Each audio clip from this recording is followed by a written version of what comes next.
and then I'll have you introduce yourself. What up? My name is NAC1, FSC President, KTD Affiliate, Mm-hmm.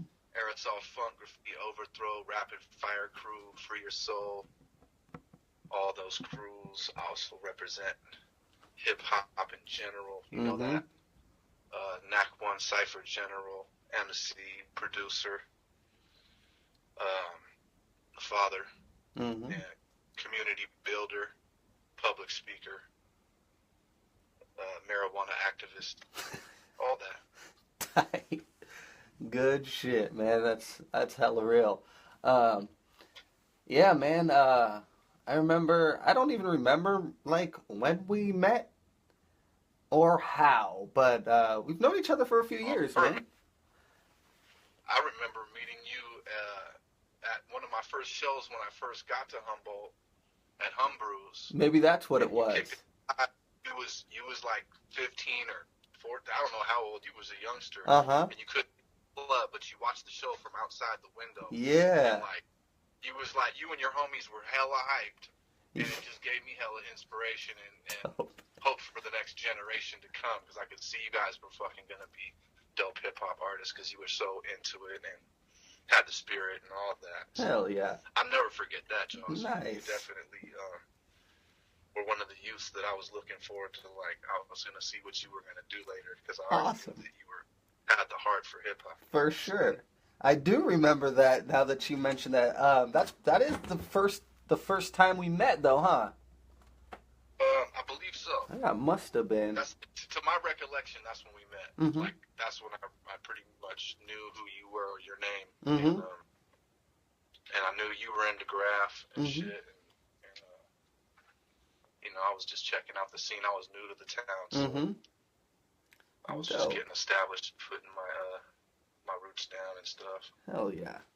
Yeah, I mean, I definitely back then, I definitely was inspired by what you were doing, and then the fact that I found out you did graph too, it was just like hella dope, So, right on, man. I'm stoked that you brought that back to my memory, because that was the good days, man, the good old days. No doubt. Awesome. All right, so just a little bit more for the intro. Where are you from? How long have you been writing? Because you're an MC and you're an artist, so we'll tap into both of those crafts. Yes. You there? Yeah, I'm here. Okay. Can you repeat that again? Because it was coming in a little glitchy. So yeah, I was just saying, where are you from? I mean, I know where you're from, but yeah, just for the interview's sake, just the town you're from, what you rep, and all that. We got your crews, so that's what's up. FSC for sure. Yes, sir. But yeah, where are you from originally? I'm originally from the city of Richmond, California. Mm-hmm. Although I represent the city of Berkeley. Okay. I also represent Oakland. I mean, I was born in Oakland. Mm-hmm. My father is from Oakland. My brothers lived in Oakland. And my grandma, pretty much, like when I was growing up, was a war zone. So it wasn't a cool place to hang out. Mm-hmm. Berkeley was always the place to be. That's where everyone met. That's where everyone was bombing. You could see graffiti history for years and years on the walls in Berkeley and study the walls. There was a lot of different places to go paint. Mm-hmm. And my group was Brooklyn as well. So, I would call myself an all-around East Bay head, because I was everywhere. Sure. I mean, I hung out in Oakland. I hung out in Berkeley. I lived in Richmond. Didn't hung out there, but I definitely spent more of my time in Berkeley. Mm-hmm. So Berkeley would be my main city I would claim. But as you move away, what is the on the map? You see Oakland as the main center. Mm-hmm. As you get further away from the when you're there, you're either in one city or another. But when you're away, you're like, yeah, I'm basically from Oakland, because that's where I was born. Right. That's where my father passed away. You know what I'm saying? No doubt. So that's also a part of my family tradition. So, I'm all around East Bay. I I guess they call it the Greater Bay Area. Mm-hmm. That whole area, you Okay. know. Excellent. So basically, that's me. I'm East Bay head. Grew Okay. up in East Bay. Dope. Who are some of your inspirations? Still What's up? too. I'm a Humboldt resident now. Right, right. For sure. Shout out to the home. Bay every day, all day, because I don't live there anymore, but I'm definitely from there, and Right. I got my heart, and my crew is still there repping. So. Mm-hmm. It is. Tight. So, shout out some of your crew. I mean, I know like Gigster, but give a shout out to some of your crew. Oh yeah. You know, everybody knows Giggs is the international man. Mm-hmm. He's the guy. He's actually like, you know, I'm the president of my crew, but he's more of the vice president. He's kind of the dude who does all the work and all the footwork and keeps it going. Mm-hmm. My main man Rakis was also the FSC crew DJ for a long time. FSC also is a musical group. Mm-hmm. We've been music since we've been doing graffiti, and you know, the rhyming and the beats and the DJing all come together in kind of a it's just something that we did before we went out bombing. You know? So no doubt. It's all the craft. It's all part of the history and the legacy of our crew. Mm-hmm. But I got to shout out Razor One, who is our he's like our godfather. He's the first who received the direct skills from New York writers. He got early in the early 80s, and then he spread the seeds throughout the crew and throughout the Berkeley and Oakland areas that really like was a major influence for what was to become. Okay. Got to give shout out to Razor One. He's a pioneer and a legend, and also Pace One, Pace LaRock. He's a legend. Hand style master, throw up master. For sure. Berkeley bully. I mean, this guy was a terrorist when you were a kid. If you knew about Pace, you had to look the fuck out unless he was one of your homies. You were good, but these are dudes I grew up with that I looked up to, that they're part of my crew, and they're very highly influential for the whole scene. You know, basically most of the people from the early FSC crew was comprised of me and my man Wim. We started the crew. Wim actually started the crew, and then I took it over. He's like the original president, the original originator of FSC. Okay. He had the car. He used to drive us to all the yards. He used to take us bombing, drop us off, and he was like our driver, our secret dude who always had us, you know, he had us on lock. And basically, he was the cat in my neighborhood who used to take care of me too. Like, Dope. you know, I was a poor kid. He would hook me up with clothing, skateboard shit, you know, food during the holidays. His mom always had tamales and stuff. So, gotta shout out Wim One. He's definitely my brother and the dude I started doing this shit with, you know, along with Giggs, who used to be Heist at the time. Got to shout out my man Clue. Clue was an original FSC head. We used to spend the night at his mom's spot up in Berkeley because they was central to the area. We would bomb a lot, and she was a touring artist, percussion.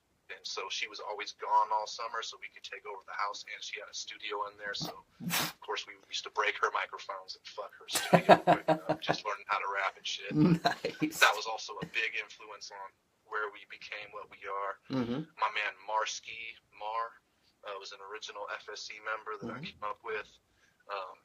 Definitely like a good homie. The dude who put in a lot of work in the early 90s with us and helped build the FSC brand from ground up. My man Stray Cat, he's definitely an important part of the FSC crew. He's been in the pen for like over 20 years now, but he's an original cat that you know I grew up with. I went to high school with. He always had my back in the streets. He was one of them true soldier motherfuckers who just always held it down. Had the dope like LA styles and throw up styles because he was originally from LA. Shout out to the new generation. We have a lot of cats from other crews that represent for FSC nowadays. We have, you know, Kepto.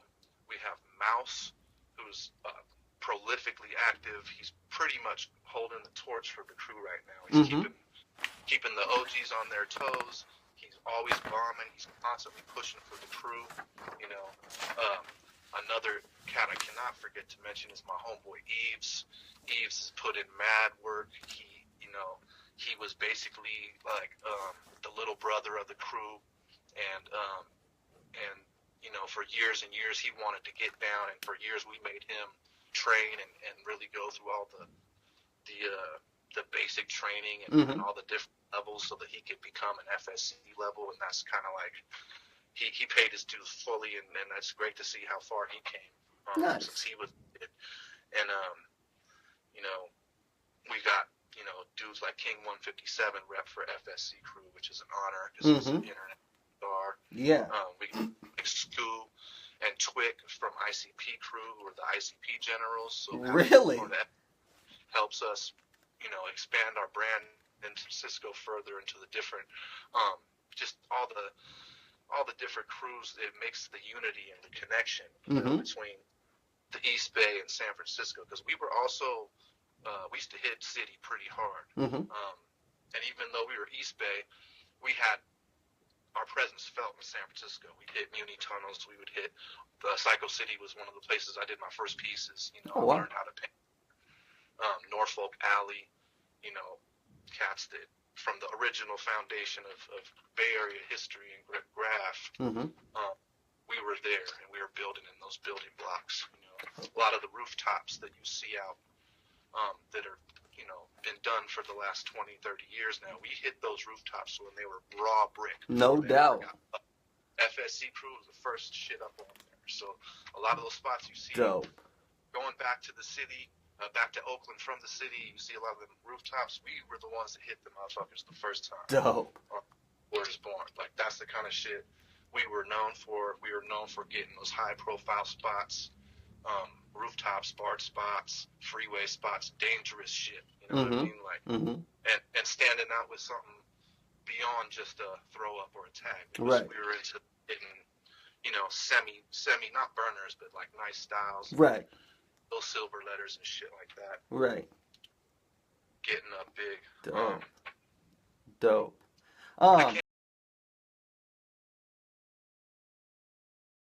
He's an extended. Yeah. Fuck, man. I don't want to forget nobody. There's so many. It's a hella solid crew so far. I need to have the book in front of me right now so I can read off the roll call. Right. Because if I get somebody, they're gonna be like, "Yo, you fucking forgot me, my man Mid. He's the homie and shit who always held me down. He's definitely an honorable FSC member. My man Syra, rest in peace. He was definitely a big part of our crew, and he passed away a couple of years ago now. And we've been doing a lot of dedication pieces to him. He's always going to get up because we're always going to hit him up from now on. Dope. Fuck. That's a pretty solid crew, bro. Yeah, I mean, we have a lot of history, man. Yeah. We're definitely influential. We're definitely part of, hip-hop history and part of the Bay Area culture, and abroad and beyond. Trickster, my man Trickster's FSC. What am I saying, man? Big influence. RF crew, when he was young, he used to roommate with Gigs and when he was living in the city doing his college thing, and, instantly with just one of the homies automatically, like, there's just a certain characteristic, and we're all family and we're friends. So if people catch, they catch the vibe, we're hanging out with them, it don't even matter if they don't even got their shit right yet. Well, there'll be crew, and they get their shit right. No doubt. I mean? It'll rub off after a while. No doubt. No doubt. At this point, we have a standard and a style and a fucking a brand, I guess, it's what it is. That chunk funk, that original Bay funk is what they call the funk letters, you know what I'm saying? Right. Yeah. No, that was another thing, like, when I first saw your art, it was literally, like, what I saw graffiti as. You know what I'm saying? Like, it's like legible wild style. It's not too past the point of, like, not being legible, but it's so much style in in letters. Like you guys just had a very it's the less dope. more concept, and it's the style theory. Just Mhm. having, it's actually hard to do simple shit. Yeah. To be, it's very zen like. Yeah. You want just enough. You don't want too much, so that there's that balance. Right. You know? And like, me, like I would like to do like sometimes more technical shit just in my color work. You know, just like Yes. the color scheme is technical. Right. The way it affects your head, the way you see it like pop. But it doesn't have to be like so wild style that you can't read the letters. Because to me, I actually like letters that you can read. Right. But styling enough to be like, oh, that shit is off the wall. It's not just some basic fonts. You know, it's got some flair to it. Right. But I like the wild style shit too. Don't get me wrong. Right. Especially when it's done right. Right. Sometimes some writers will just hide, over style it. You know, like, and if you can't see the basic foundation of the lettering, I feel like that ain't even a letter, you know what I mean? That's kind of what I do, bro. I do too much, I feel sometimes. Yeah, well, it's all good, man. It's all part of the process. But when I do like legible letters, it's definitely a whole lot of fun. You know, I definitely like going back to it.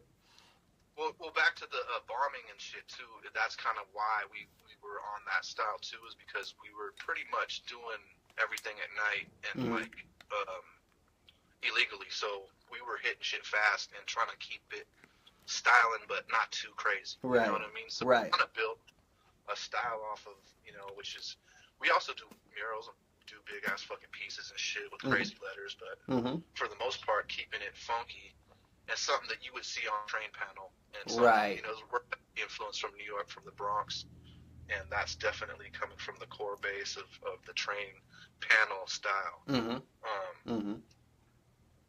just, I don't know, I think those are more of our teacher.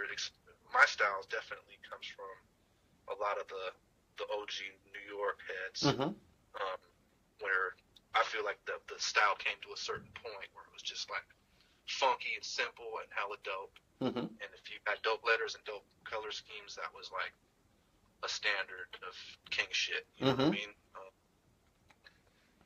I dig all the new shit though, because the techniques and the colors and the shit that people are doing today is fucking bananas. So I like the everything. Like I like the combo of the new and the old. Same thing with my music. You know, I like scratchy, rough, you know, heavy break beats, but then I like some crispy, clean keyboard shit on top. For sure. Mix it together, For sure.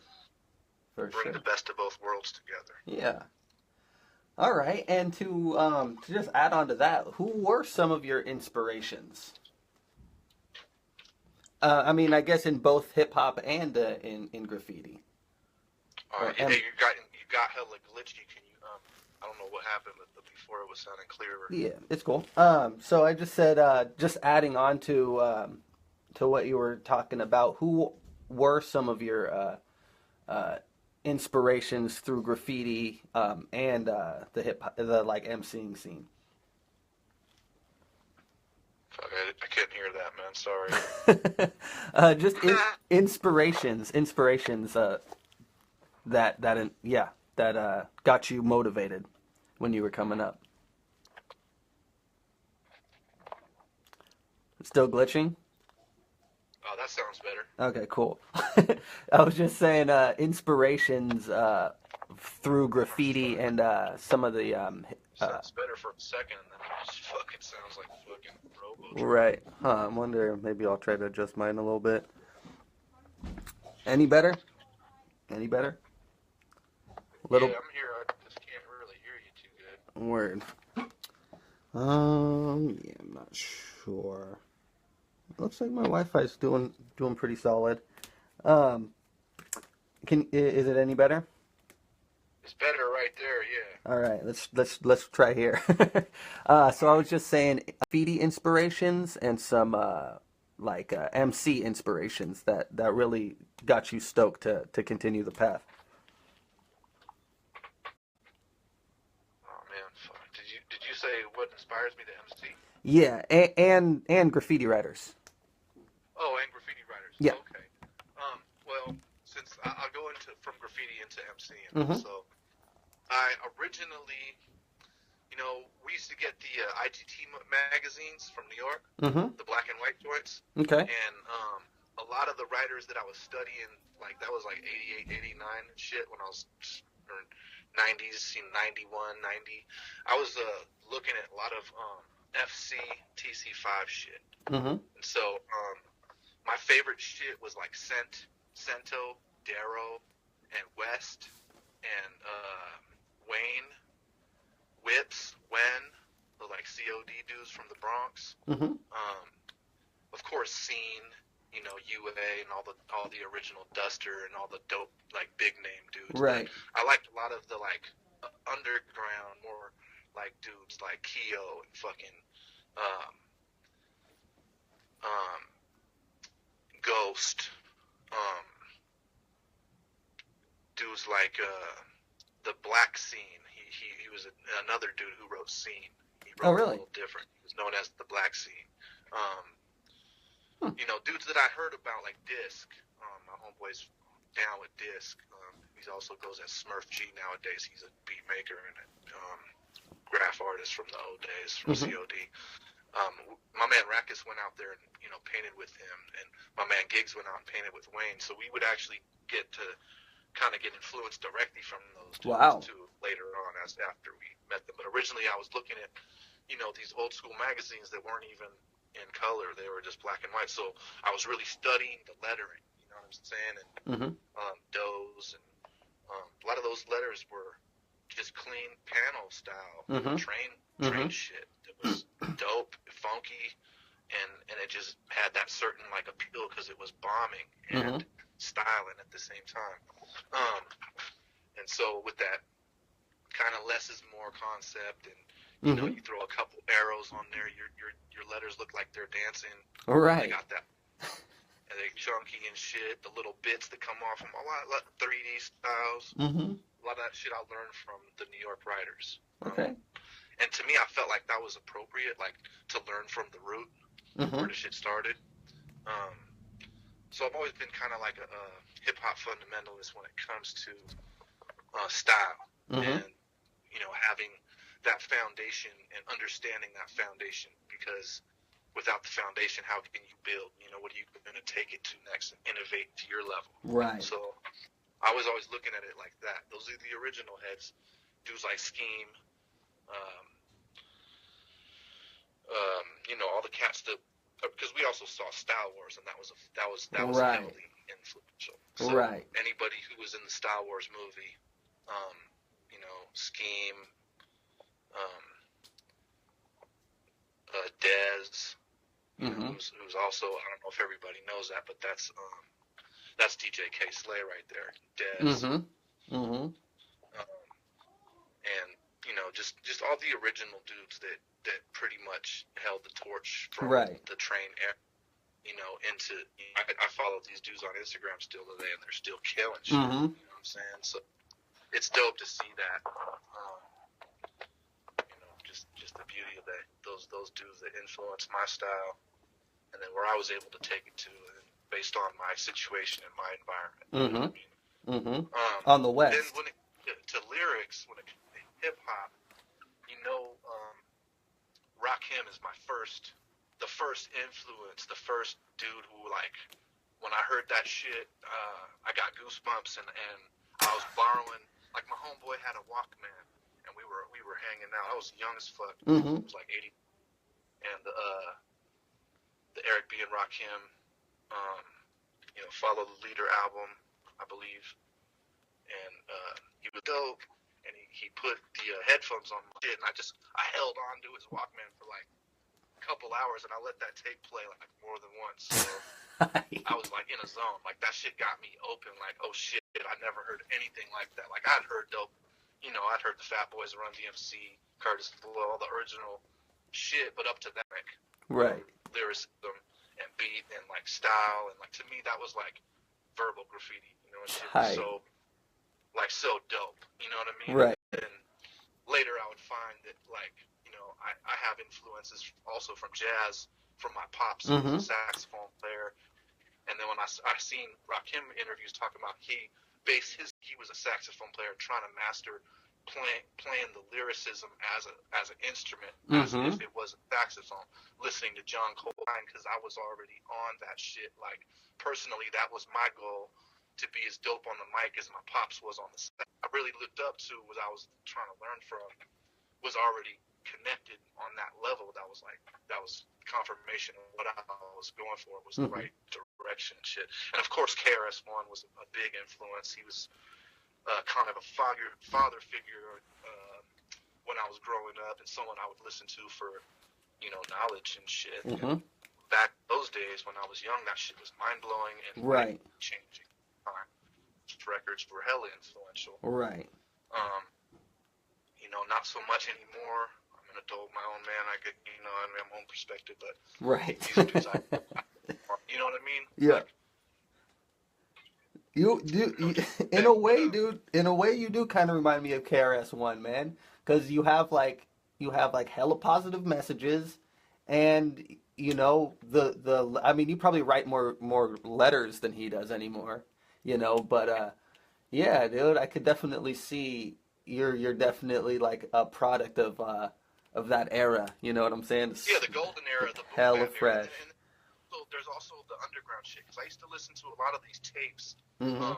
that I didn't know the artist names, and we would try to figure out what the fuck it was, but we would get tapes from New York, Mm-hmm. from the older homies from my crew, who would get them from cats directly from New York. Right. Either cats would be in college there, or someone was out there visiting.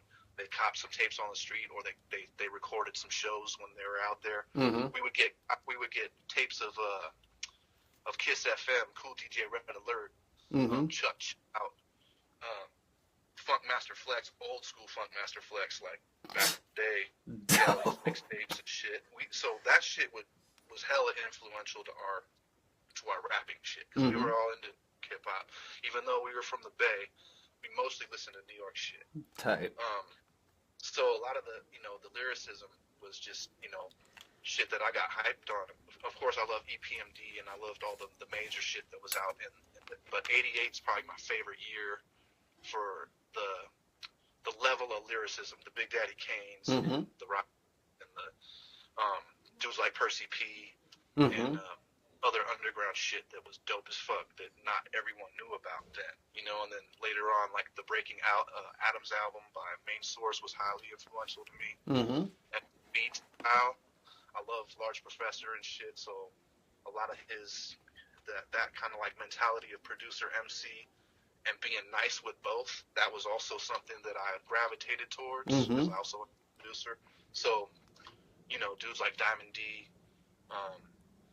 Lord Finesse, the whole DITC, that was hella influential. I listened to the Runaway Slave album through high school. Mm-hmm.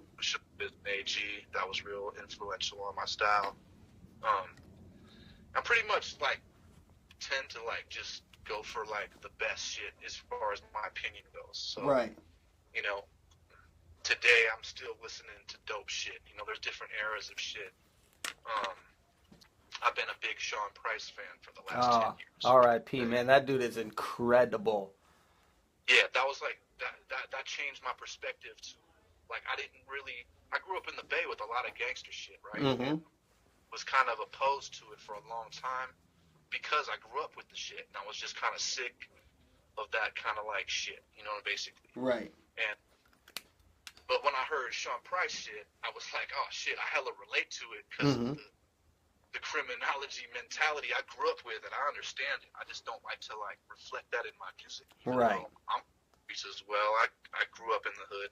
I come from the ghetto. I did all the shit that a lot of people talk about on their records. I just don't talk about it. Mm-hmm. But listen to a cat who can spit, though, like on that level, just patterns and flows and just the timing and the math of his verses and shit. Finesse. It's just the sickest shit. Yeah. Like, that shit, to me, that's what entertains me. For sure. I'm not really about all the fucked up messages, because some of that shit is fucked up. But I love it, though, at the same time. I embrace it. Like, shit is, you know what I mean? Like, shit, Right. It always be giggling. Right. It's got the illest lines and the illest, like, presentation. I think it's, like, the certain character types of people that that have broken through the barrier of giving a fuck and just really like do them 100%. Mm-hmm.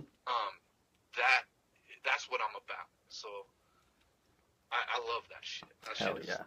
That's some of my favorite shit right now to listen to. I listen to all his joints all Right. the time. Right. And then I like new shit. You know, I try to listen to shit my kids are listening to. They listen to a lot of Kendrick and Logic. Okay. And I fuck with Chris Rivers and some of the underground New York shit. Okay. Oswald Benjamin, fucking. You know, I try to stay current with I listen to everything really, but I tend to listen to the best shit. I think. Mm-hmm. What I think is got bars, got style, right. Fucking is on the next level. You know what I mean? Sure.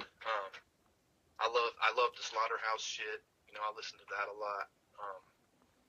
You know, I'm not a big Eminem fan, but I think that he's dope. You know what I'm saying? Right. I feel the exact same way, man. I don't have his album. I don't listen to his albums, but I always respect his shit. I always like listening to it when he busts and shit. That shit's dope to me.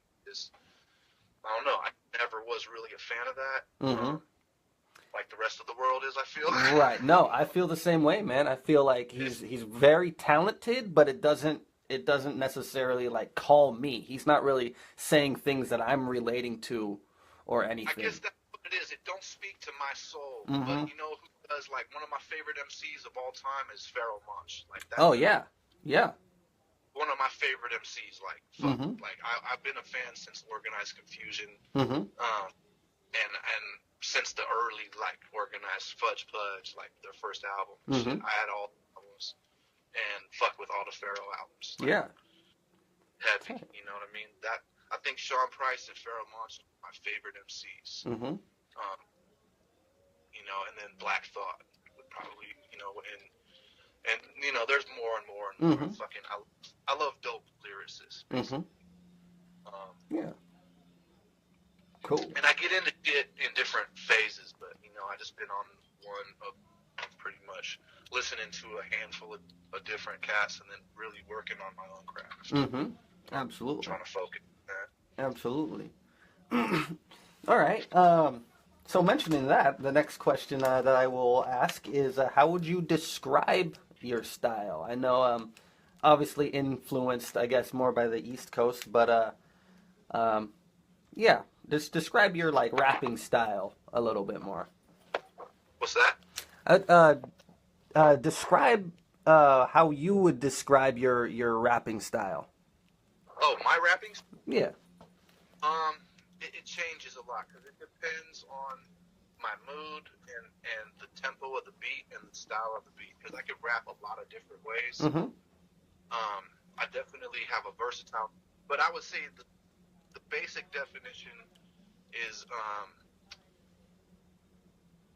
lyricism. You know, I mean, it's lyrics. I write lyrics. I write a lot of shit about my real life and about things that I'm doing. Even my random bars have like, you know, meaning to them. You know, you could say, you know, it's intelligent, but sometimes I do ignorant shit. I just haven't let all of it out there. For sure. Recent, more shit with like lighter. You know, I used to be more kind of like based in the mental. Like I was like more mental. Now I'm more life and more character and natural. Like having fun with it. You know what I'm saying? I used to be a little more you know, like this just kind of like not overdoing it, but just being like really like tight about every line having to make sense and everything having to be perfectly like kind of like where you're just like so structured and shit in your verse writing. And then my freestyling is a whole nother thing, you know, and that's something that I do often and I do very well. And like I've been rocking these ciphers for the last 3 years and pretty much I all freestyles. No doubt. All the ciphers. So my freestyle muscles up's tough. Like for sure. I can go for forever. And pretty much rap with the best when it comes to freestyle. Right. I think, you know, my freestyle has been getting even better lately, so I'm really confident in that, and that kind of has like its own world to it. You know what I mean? I'm about patterns and flows, man. Like, and of course making sense. But nowadays, I like to have fun and like so uptight about the process. So I go with something that I'm feeling. It could be one word. I'll start with that. That becomes a whole verse or a core concept or a chorus or something. And then since I produce beats, I'll just go in and find something that I like, or I'll be working on something that'll develop pretty much, into a song. So I'm a songwriter, lyricist, and I'm live. So a lot of my shit, I can sell myself better live than I can sometimes recorded, even though I'm getting those worlds to. No doubt.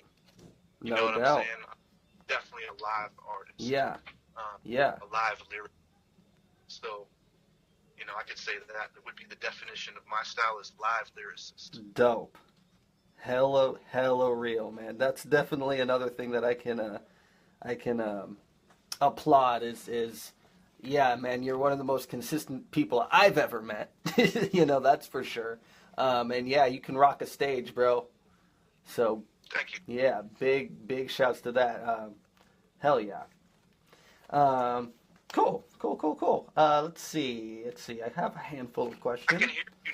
You sound real good right where you're at. You're in the pocket. Okay, cool. Awesome. So where are you at? It sounds better. Nice. All right, excellent. All right, so when you first started writing or rapping, what's the like a good piece of advice that really stuck with you?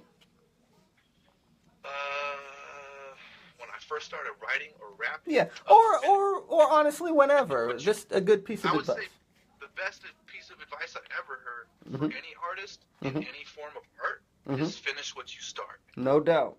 Even if it is not, you know what I'm saying, you might be feeling a certain way while you're working on it. Every time you start your first outline, your shit look rough. Right. And maybe have all the right colors for your feeling, and you're like, fuck, what the fuck? And you start banging your head.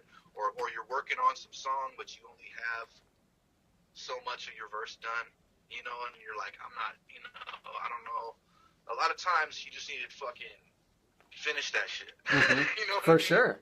Instead of because when you give up, you don't really you're not working. And work takes blood, sweat, and tears. And this craft takes blood, sweat, and tears. So if you don't put out that energy where it's actually hurts you sometimes, and it hurts, the process hurts to get to that next, you won't go to the next level. No doubt. You fall off. So, and I came from that era where hip hop was like that. Like cats were like, they're eyeballing you, watching every move to see when you're going to fall off. Damn. You know what I mean? So that whole phrase of staying on point means something like, to my generation, staying on point means constantly growing and constantly, and that also means constantly being in pain because it's a process. For sure. Like, as far as I've been doing this shit, I should be further with what I'm doing, and as far as a career goes, you know what I'm saying? But I'm also a family man, and I work to hold my shit down and farm over their head and shit, bills paid. So, and I'm getting to where I'm gonna go too. I can feel it. Hell yeah, man. It's just taking a little bit longer for a cat like me because I've stayed so true. For the sure. path I've been on is a long one. Right. You know what I'm saying? Well, like I said, man, you are one of the most consistent people, and I do see big things happening. I mean, even when you and Rock that team backpack thing, like obviously they're like a newer kind of situation, but it was just like another like light for you. You know what I'm saying? That it was. I mean, it was very disappointing too. But that disappointment was part of that pain of that process. I grew so much from that shit. Right. And then it set me on another level of motivation. Right. And it also showed me my place because I got to compete with 600 MCs currently. Right. Today's era, and I got to cipher with them and see all the different levels. No doubt. That time and that event that I'm good with where I'm at. I'm right. good with who I am. For sure. And it definitely reinforced something in myself, even though they didn't recognize me. Sure. I already know, but I my value and my worth. So, I was disappointed because I felt like, man, I'm as dope as all their alumni. I can fuck with all them dudes spar for bar, dude. I can handle, especially freestyling. When I saw them cats freestyling, no disrespect, man, I'd be fucking in that shit. But Tight. it's all good, you know what I mean? Right. It just gave me more fire, man. It gave me more push, and like I Mm-hmm. came back to the Bay Area after that flight from New York, landed in the Bay, and I shot my video. Mm-hmm. Next day with my homie, and made a dope ass video. Mm-hmm. The next 2 days and stayed down there and still did hip hop. It was like I didn't come back defeated. I came back replenished and was ready to like start pushing harder. You know, recognize that I need to push harder because I've been kind of like, you know, I do my shit and it's good, but it's a new era, you know, Sure. and this net thing and the whole like, you know, the social media thing. Even though it's I came up on it late a little bit, but now I'm like, I know what to do. You know what I mean? I see a strategy, I see a plan. I needed to see that, and I needed to have that happen so that I could see that maybe to the next level. Right. Nice. Okay. All right, and just a little bit more insight. How long have you been writing and rapping? Started writing graffiti in '88. Okay. My first name was Bert. In 1990, my mentor at the time, who used to write Heist, who is now known as Gigs One, he gave me the name NAC. At that time, I started rhyming in 1990 as well. And FSC, we would pretty much, I mentioned earlier, Clue's house. Me, Clue, Stray Cat, and Gigs. And we're pretty much the cats who would freestyle, and the other cats would fuck around and just hang out, drink 40s, and smoke blunts and shit. Okay. Or cheer us on or whatnot. Right. Talk shit like we were at the time. Mm-hmm. But actually, we were nice, though. We were all back just because we love that real shit. We were just trying to, you know, even if we were a little bit rough in the beginning, I feel like we always had some of that real hip-hop in us, so, you know. That's how we started. We started freestyling before we would go out bombing, and that was our way to pass time before 2 a.m. or whatnot. Is just chill and freestyle, or also hitting up the parties. You know, that was another thing. There would be a lot of parties, and we would just grab the mic and fuck shit up. And that was always a thing to do. You know, to top off the night and shit. And get out there and do something fun. Yeah. Sweet. All right, and then early 90s, man. That's where it all started. For sure. All right. Where do you envision your art or emceeing going, or what would you like to eventually do with it? Sound like Stephen Hawking again. Shout out to Stephen Hawking. Shout out. I said. There you go. It's better now. I said, where do you envision your craft going, or what would you like to eventually do with it? And that could be both, you know, emceeing and art.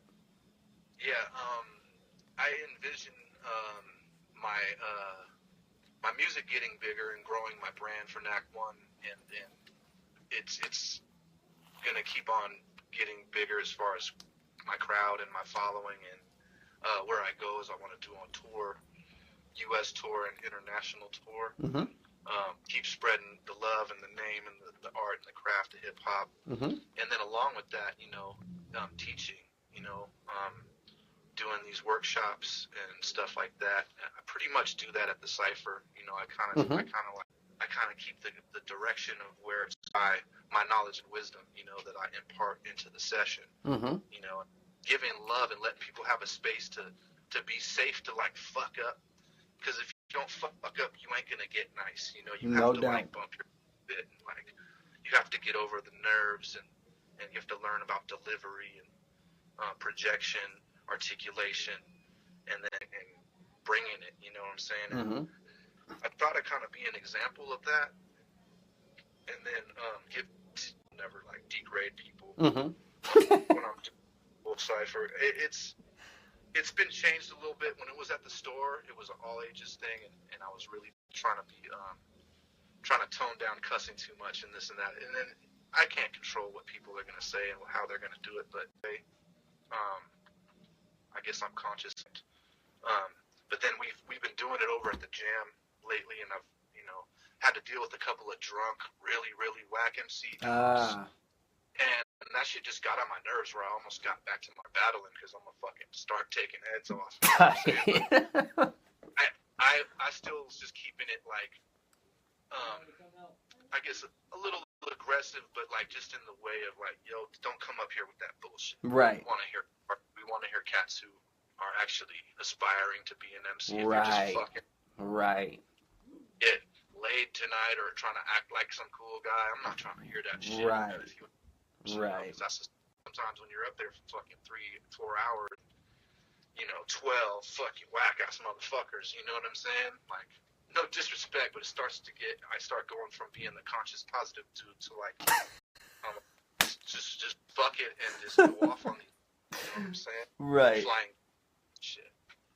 Me too, Right. I came from, that's where I'm not ever gonna leave, like the ability to battle, freestyle battle especially. Mm-hmm. That's something I grew up doing too. Right. That's what we did. Right. Not so important to me anymore because I already am established as an artist, Mm-hmm. and as a lyricist. So I'm more geared towards making albums and performing and doing these ciphers and just Mm-hmm. making people, get that fucking, keeping that shit alive as far as I'm concerned in this era. Right. You know what I mean?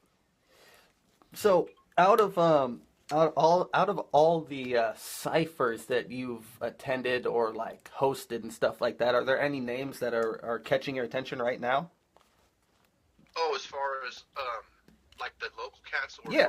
or Yeah. names that have come ciphers that rock with me. Yeah. Oh yeah. There's definitely some heads. I gotta give a shout out to the homie D Hyde. He always brings it every time. The homie John Angel. I did a He's track always with I did a track with D Hyde before I left. Oh, dope. Yeah. Yeah, that's the man. He's at the Fat Bowl Cipher. Mm-hmm. There's those are like my regulars. Those are like Cipher fam that I consider Excellent. the Fat Bowl Cipher fam. There's like Tion, Johnny Angel, D Hyde, the homie Droop, Dr. Oops. That's one of the nicest cats that I have gone back to back with at the Cipher. Nice. He's on a whole nother caliber. Okay. He's a rich LA head, good life, fucking Project Blowed. And Okay. Shout out. Shout out. He lives up here sometimes, so he'll be around. Mm-hmm. You know what I mean? He's around, he comes and fucks with us. I've done a bunch of little mini shows and appearances with him, just me and him fucking trading bars on stage together, and it's always fun. He's live as fuck, and he's got like his own style and his own skill set, but he holds it down. Like it's real dope, man. Like we had one cipher I think last year together where we had it was like we were just like passing the ball back and forth doing the setup and the layup, and we were just swishing that shit. It was like nice, dude. Like, that's awesome, really man. Out and like enjoying each other's like there's the game, and I get my bars up, Right. what I mean? So I'm always inspired by that.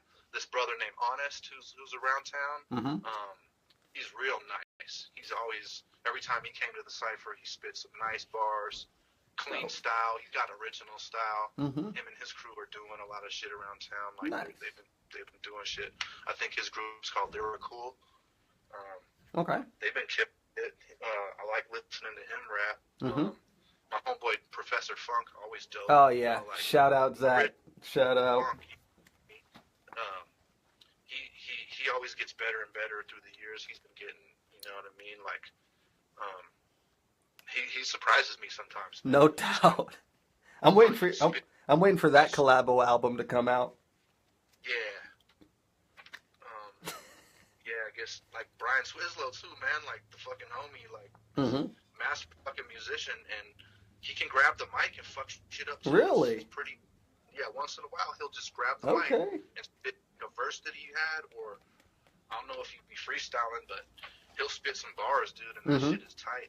Be like, what the fuck, dude? You're a talented motherfucker. Like, he'll hella come out and surprise people once in a while. Nice. there's Pirate. I like listening to Pirate sometimes. Aesop Rock kind of style. Okay. Um, Does Highway come out and support the cipher as well? Highway's been to one cipher, man. Really? I always hope he would come through more. Right. But he's definitely like in his own world and keeps his thing like in his pocket. You know what Sure. I mean? Like I worked with Highway real closely last year. We worked together a lot. Right. I brought him on a job with me, and so we kicked it a lot. We did some collabos. Mm-hmm. A good homie of mine. We had a lot of sessions freestyling in the car on the way to work too. Mm-hmm. And he will say that he ain't really a freestyler, but he can freestyle though. Right. And I'm like, it matters. A cipher, I like it when people bring their bars. If they don't freestyle, most ciphers people are just spitting for bars and right. verses they have, and that's fakes and whatnot. But I keep it freestyle because that's my era. That's where I came from. Right. When you cipher, you freestyle. When you battle, you freestyle. That's where I come from. You right. know what I mean? And I love the way shit's going nowadays with people writing and doing their crazy battles. And there's definitely going to be doing some recorded ciphers like that to post online too. Tight. Yeah, that's coming as well. I'm going to be doing different NAC1 Presents shit. But yeah, I mean, there's probably more cats that I can't remember right now because it's been a hell of a blow. We've been doing it for a while. Right. That's a good list, though. You definitely got a little crew beginning, You got a whole nother wave of cats coming through. There's definitely like a scene around it, too, I appreciate all them cats for supporting and always coming through. Right. Yeah. I know. I will make one of these days, I promise. It'll be a surprise, but I'll definitely take the trip down there. I know that shit will be like a dope fucking return for you. Yeah. I've been putting in a lot of work, man, definitely traveling to battle all sorts of spots, and I've still got my list of music that I'm knocking out too. So yeah, man, it inspires me every time I see you, post flyers and then like pictures afterwards. It's super dope, and I know I'm gonna have fun, rocking with you guys again. So eventually, actually, man, we just did a cipher with Charlie Tuna and Rashawn Ahmad. I saw that. I can't forget to mention that because that was really epic. Yeah. The most epic was Charlie Tuna telling me that I'm a monster and that like he's such a cool cat, man. Man, that cat is cool. So cool. Hella cool to kick it with him, man. Peace out to Charlie Tuna. Yeah. I got to perform with them that night with the band. Nice. It was an epic night. Definitely. Memories. Good memories. Let's go on to that. Name some of your best or like I guess best memories, I guess through both. Like something that really got you stoked while writing and something that's really got you stoked while emceeing. All right. But I think one of the ones that stand out a lot was being in Amsterdam with my man Giggs, and we were doing burners at this abandoned train station. It's pretty right downtown, and the thing was like made out of tile, so it was kind of like this, like it was like a station that goes underground, so you kind of walk down some stairs, and then there was a little these dope walls are kind of semicircle, I guess, and a tile. We were down there bombing. We didn't know what the fuck the rules were or whatnot. I was buck, so I was still kind of down to just be a rebel and say fuck it. Right. So we're sitting there doing these burners, and then the police roll up, and we're like, oh fuck, because we're used to this whole routine in America. Right. When you're doing graffiti, especially not with no permission, Right.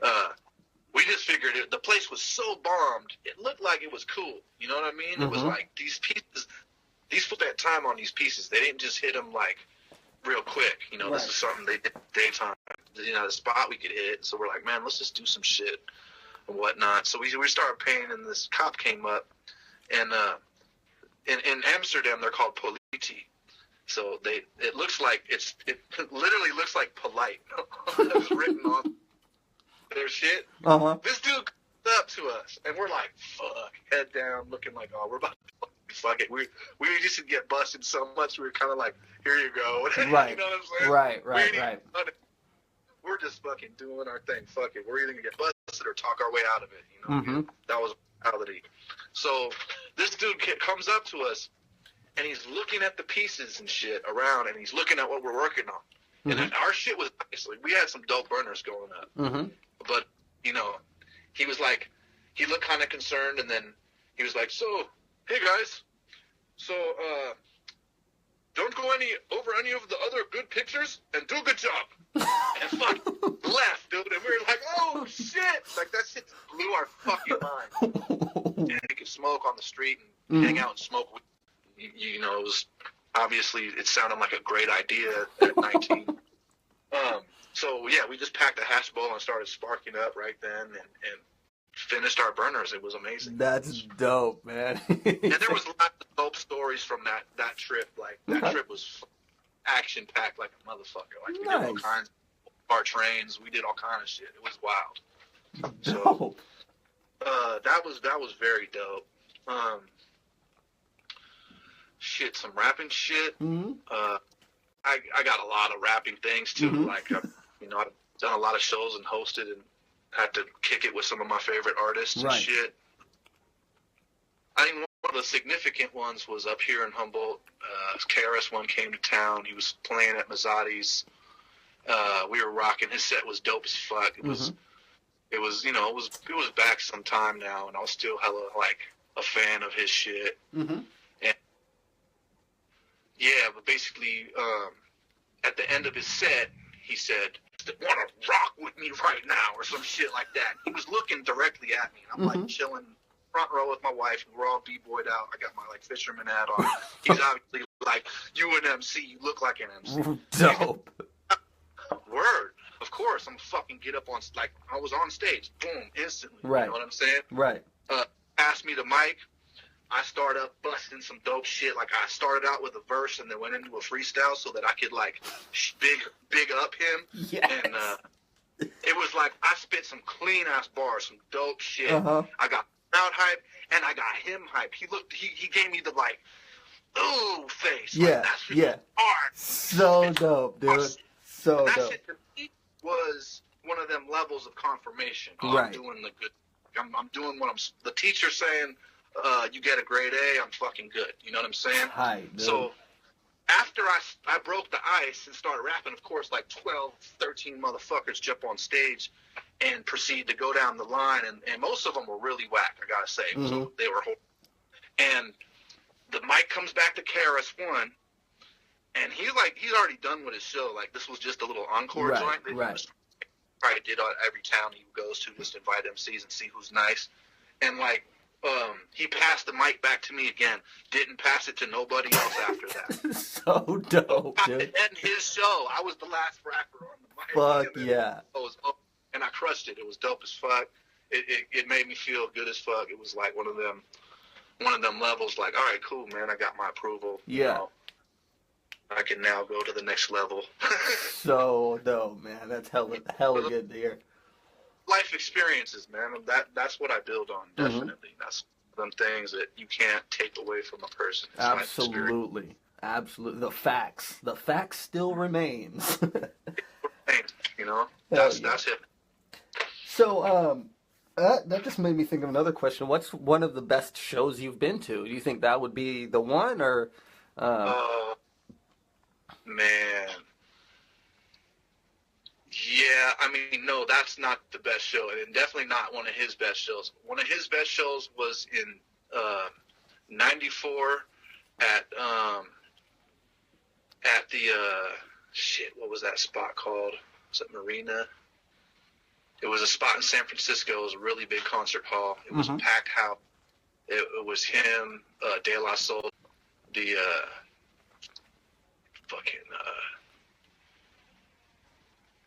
what are the group back in the day from the Bay Area? I should be knowing names. I don't mean to disrespect. I don't know where Salt and Pepper are from, but it's not them, is it? It ain't Salt and Pepper. No, it was two chicks though, and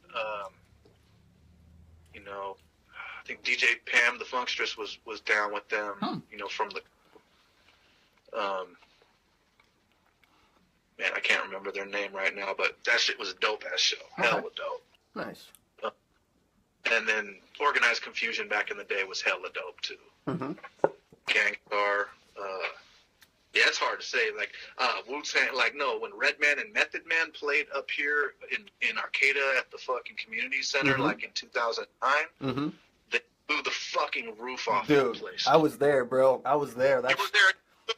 You remember that show? I remember that. I'll never forget that show, bro. Stage diving off the top speaker on the people. Bro, I mean, Redman fucking bananas, yo. Right. Redman played my favorite song too. The "I'll Be That." I was like blown away. I was like, "You're still performing this song? It's my favorite song in the world." Yeah, that was an amazing. That was an amazing show. Classic that night. Terminal opened up that night, and that show was bionic. Yeah. That show, and that cat they had with them was that dude named Street Life. Yeah, you know, he's been making moves throughout the years too. Nice, man. Yeah. He's nice. Like, yeah, they always have dope, like, dudes they roll with, like their cousins or their dudes they're trying to put on are always super nice, man. That shit's dope to me.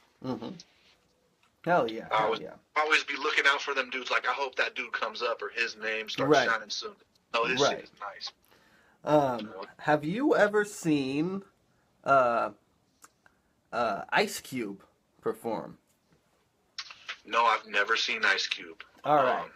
I would say, I mean, obviously the Meth Men Redman show was, you know, one of the best shows. To see Ice Cube, I would suggest checking that dude's show out because that's definitely in, you know, my top 3 favorite shows. Okay. Yeah. Really clean, just good vibe, like everything. So yeah, I've enjoyed. Immortal Technique has a dope show too. I like his shit. You know, Brother Ali's an amazing performer. Super cool cat too. Yeah, I got to see him perform too. Brother Ali's the man. Yeah. He's fucking cool. Nice. Who did he perform with? Oh, I think. No, I don't remember who he performed with. But yeah, I got to see him in Eureka when Nocturnum was still around. Oh yeah, I think I was at that joint too. Yeah. Oh. All right. Cool. So that was C. Ray's Walls' benefit, and I performed. Yes. And Walls couldn't make it because he was on probation or in jail or some shit. Yes. Brother Ali filled in for him. That was like the coolest thing because like I was thinking the same thing. Like, all right, is C. Ray's performing? Who else performed? You performed, right? You said. I performed with Fantastic Fam and Franco. That's right. Yeah, that was the crew. Who else was there? Because I feel like there was another big like name or someone else was there. Fuck, man, I can't remember. Yeah. I remember Brother Ali. Maybe that's for some shit or some other local support crew. I'm not sure. I don't think I rapped that night. I know I've rapped at Nocturnum. Was Z-Man there? Z-Man might have been there. Yeah, he might have been. You know what? Too. I think I did I think I rapped there too, honestly, because every time Z-Man would come through town, I think it was twice, I opened for him or rapped the same night. So technically I might have rocked that stage too. I don't quite, with Eclectic. Okay, interesting. Yes, yeah, Eclectic for sure. Shout out him. Man, I miss being home, bro. I'll just say that again. I miss being home. But yeah. Really good group of people, man. Yeah, for sure. Places like it's a beautiful place to live as far as the community goes. Yeah, man. Yeah. It's a different kind of vibe. People love each other up here in Lincoln. Support each other. Definitely. I came from the Bay, and that shit is a great place to pay your dues and to come up out of, but people do not support each other there. At least, you know, they do now. We're all older now. I think it's a lot better now, but people back in the day, it was a hard place to come up from, for sure. Right. You know, like major city, it's a dog-eat-dog world, and it's a rat race, so you know how the nature of the beast goes. Right. But people cats have time to just be in their dojo and then, like, come out and kick it, you know, and I like that vibe. That's some shit that I've, you know, was striving for. It's like to have that piece. Found it here, man. Definitely. It's a little slower pace too. It's yeah, like you said, dog eat dog world down there. Like that, and it took me a while to get used to that shit. Right. I'm still city like in my hustle, man. You know what I'm saying? Definitely. I think that's what helps out in a slower town, honestly. Yeah. Mm-hmm. Cool. All right. Let's see. Got a couple more questions. Let's see. If you want to comment on this, what's like one of the worst experiences you've had to overcome, whether in either game, in either or both games? All right. The worst of the worst. Let me see. Well, there's been a couple situations rapping that were pretty fucked up. Mm-hmm. I got shot at on stage. Like really? Yeah. At New Year's Eve's parties in San Francisco. Holy back in shit. maybe 97, 98 era. Mm-hmm. Yeah, like there was 2 years in a row that it happened, both on New Year's Eve nights. God. Both, I believe, at the Justice League, because they have the upstairs downstairs thing, Mm-hmm. and we're upstairs to performing to people downstairs, while there was this guy from my crew. He's a guy who's already passed away now, but at the time, he was having a gunfight with a guy downstairs. God damn. They were shooting at each other back and forth from up, and we were performing. So we had to, like, duck and shit. Duck. That has happened to me. That has happened more than once. That's so nuts, man. So I paid my dues as an MC, and, like, those are things that test you, like, do you want to keep doing this? Are you sure? Like, your life is fucking on the line. You want to and you're a conscious rapper. You ain't about really being on some gangster shit, but I've been in the middle of so much gangster shit. Mm-hmm. I mean, yeah, that's not really my steez, but I've been there, you know? Right. Another, one of the hardest things, like the worst things I did to myself one time is I entered the hip-hop Olympics. It was an MC battle back in the days. Mm-hmm. Sacramento. In the middle of summer, it's like 110-degree weather. You're in a fucking warehouse full of testosterone-driven young men. And there's like B-boy battle. Welcome to the battle culture. Beating up the battle shit, right? So I'm on mushrooms. And, I did like an eighth of mushrooms or something Mm-hmm. in the middle of the summer. And was like just tripping balls and like not really having a good time. Like I was picking up on everyone's negative energy and their little anxiety attacks everyone's having. You know how battle and shit goes. Oh, Everyone's man. hella fucking tripped out, and I was like sensitive to their energy. Uh-huh. And that shit irked me the fuck out, yo. I had to like go and like hop the fence and get away from everyone and go sit by in a river and just calm down and breathe for hella long. Right. And, like it was a fucked up experience because we had my man Razor rolling with us, who was like our elder, who we were trying to be like, we had looked up to him. He wants to see us go and take a win. Uh-huh. You know what I'm saying? So I entered the battle, and I actually did really good. Like Mm-hmm. I got all the way to the last finals. Mm-hmm. I got to the through a bunch of different cats, Mm-hmm. and all freestyle. Had no written bars. I didn't even know how they. I didn't really know how the whole battle shit was working. All Mm-hmm. I knew was that I was just freestyling, and I'm cocky enough to say, I don't give a fuck. I'll Right. rap against it. You know what Right. I'm saying? But I was high as fuck, and I was trying to hold my shit together. And basically, I got pretty far into the contest, and then just kind of like got knocked out by someone who was more on point. But I learned a lot. But it was a shitty day because I was sweating. I felt hella uncomfortable. I was fucking. It was one of those things like, don't ever do mushrooms and go to battle. That shit, it don't work, man. But, I overcame it, and it was, I guess, one of those building blocks is my MC, path Mm-hmm. that was shit, Mm-hmm. I survived, but that shit sucked. I could have done a lot better if I wasn't survived. For sure. All right. Cool. I know some people.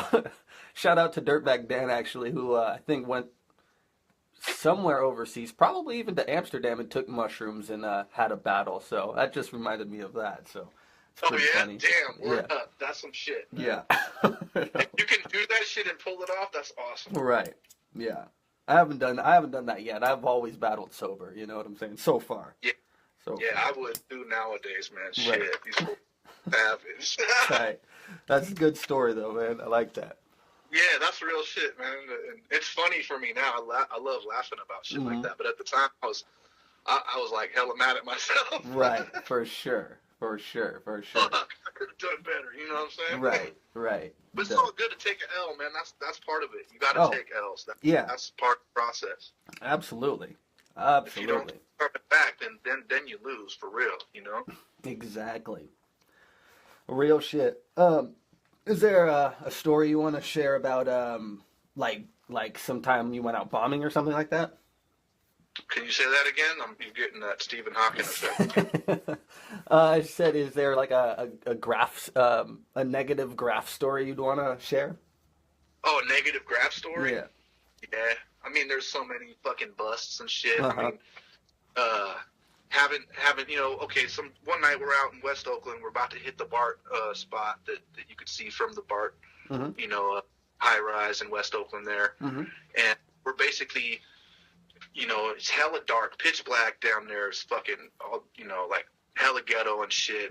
There's a fenced out area and then a wall, like, I don't know, maybe 100 yards ahead. You got to hop the fence and then walk the yard, get up to the wall, right?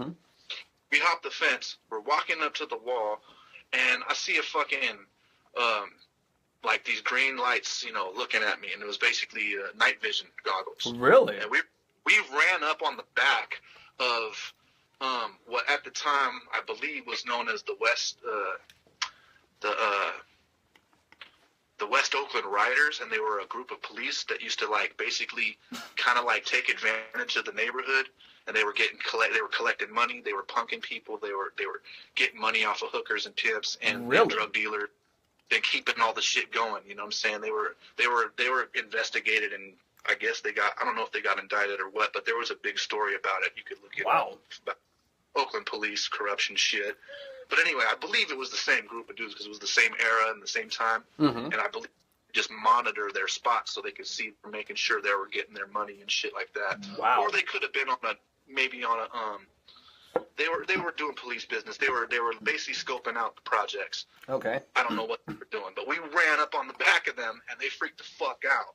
And like, of course we got chased out and they caught up and they beat the shit out of me. They stuck a gun to the back of my head, told me they were going to blow my fucking head off. Holy shit. They were being real graphic about what they were going to do to me with their guns, like, blowing my body parts all over the place. It was fucked up. God, so I had one of the real shit, beat down, arrest. We didn't even do anything yet. We just hopped over the fence and walked up on them, but it was the wrong time. You know what I'm saying? And since shit was so dark, we didn't really see them till we were right on them. So it was one of them real scary, like, fuck, we just fucked up and walked right into the hornet's nest, you know what I'm saying, and got stung. So that was one of them whack negative stories and shit. Wow. We ended up getting put in the jail and shit. Had to fucking, pay our dues and probably go through community service and all that fuckery. Damn, bro. That wasn't the first time that kind of shit happened. I've been, had hella different graffiti, graffiti shit to me. We're getting arrested and beat up and punked and fucked with by the cops. I've had cops take my week. They didn't even write it in their reports or nothing.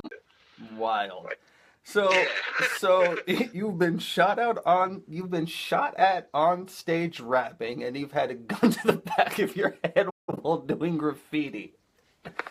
Say that again? I said, so you've been shot at while rapping and had a gun to your head while out to do graffiti. It's pretty epic. Yeah, I've been shot at. Well, yeah. It's pretty heavy, bro. That's pretty fucking heavy, bro.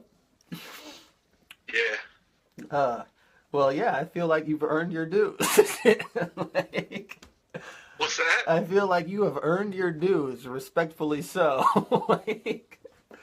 Yeah. Cool, man. Cool shit. Yeah. Respect. Right. All right. Let's see. Well, that's awesome. Thanks for sharing those stories. That was cool. Let's see. What are some projects you're working on currently? I know you are mastering a new album, right? Say that again? So what are some projects you're working on? Oh, projects. Yes. I got all kinds of projects. Yeah. That's awesome you asked. Yeah. So basically, I put out a record last year digitally called NAC1, The Writer, Ultimate Beats and Rhymes Volume 1, with the long-ass title.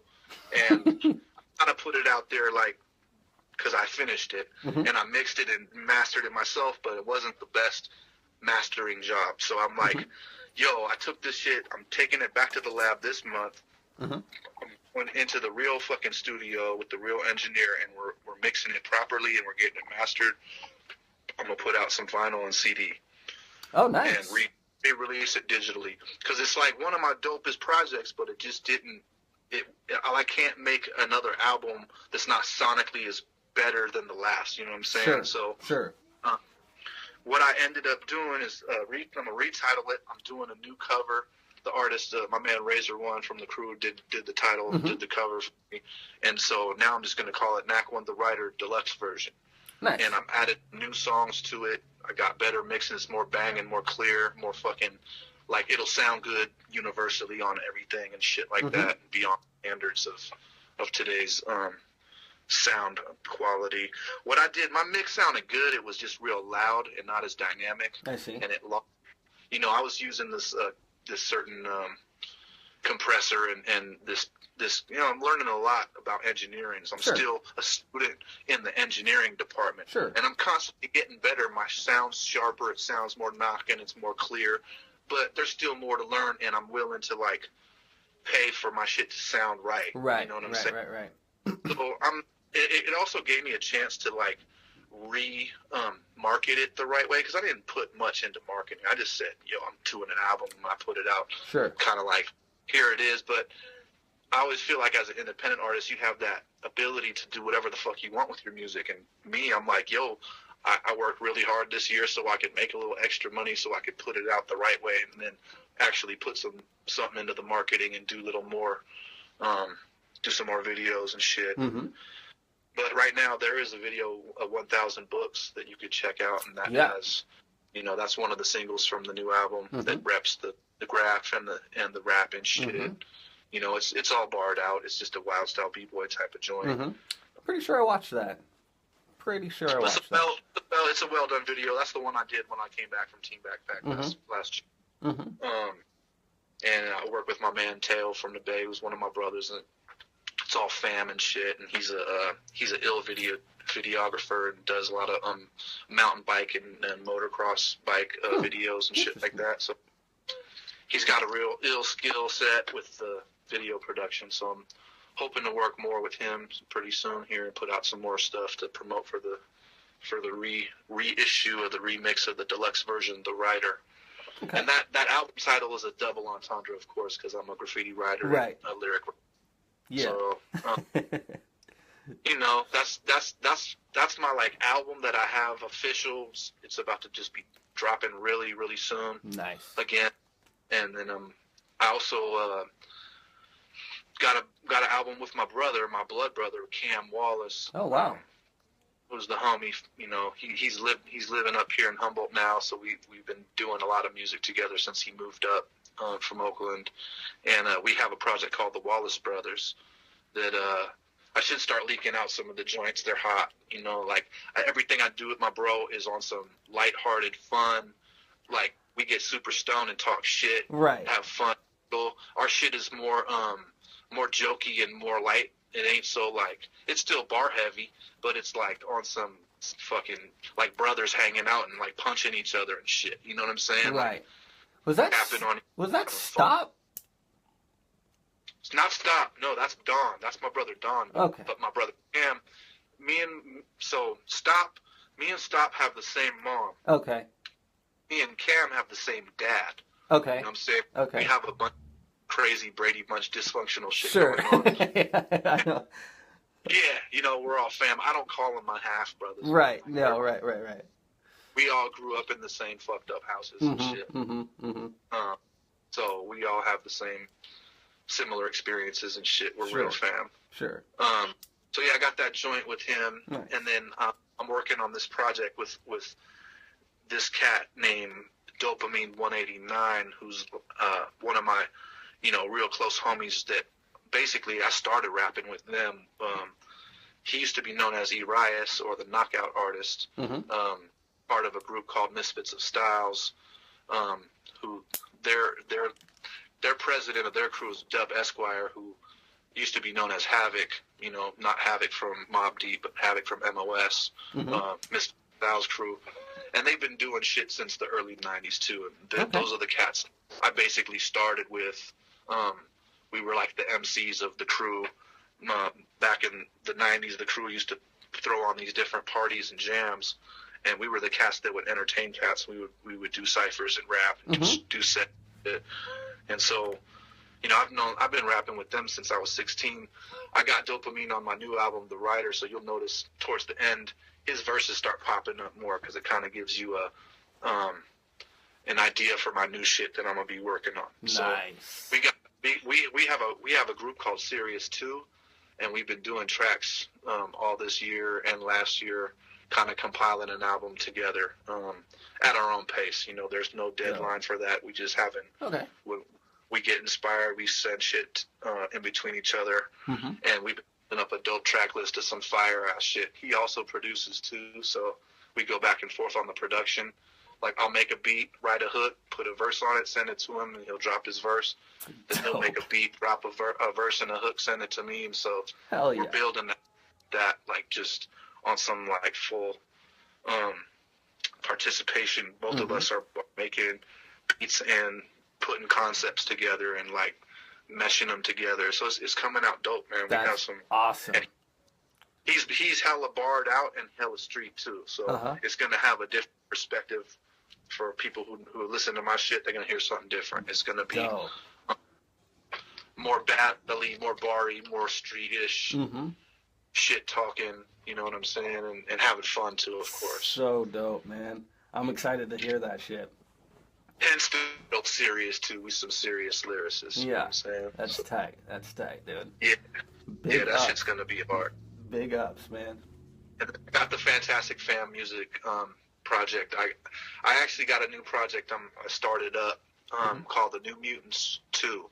I have when I first came to Humble, I recorded a bunch of collab songs with all the like I met cats. After I went to a battle up here and I recruited a bunch of people to come back and work with me at the studio after that. And we put together this thing called the New Mutants Project.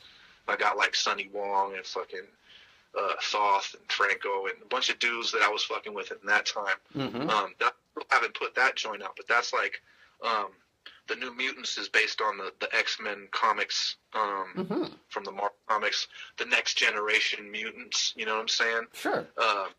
And my concept for the album was each MC has their own special abilities like a mutant.